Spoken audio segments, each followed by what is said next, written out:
घोटवडे येथे कसबा तारळे जिल्हा परिषद मतदारसंघातील अमृता अरुण डोंगरे यांच्या प्रचाराचा उत्साहात शुभारंभ।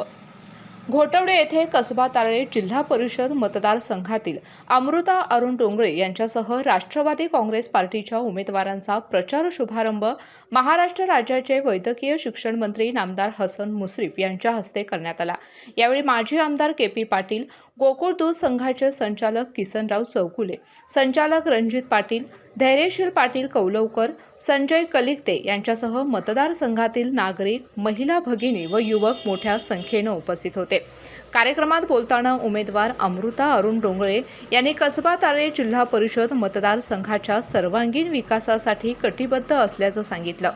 शिक्षण, आरोग्य, पाणी पुरवठा, रस्ते, महिला सक्षमीकरण व युवकांसाठी रोजगाराभिमुख उपक्रमांना प्राधान्य देत लोकाभिमुख व पारदर्शक कारभार करण्याचा निर्धार त्यांनी यावेळी व्यक्त केला। घोटवडे येथील प्रचार शुभारंभाला मिळालेल्या उत्स्फूर्त प्रतिसादामुळे कसबा तारळे मतदारसंघात विकासाची नवी उमेद निर्माण झाली असून परिवर्तनासाठी सज्ज झालेला हा मतदारसंघ विकासाच्या दिशेने भक्कम पाऊल टाकत असल्याचं चित्र दिसून आलं।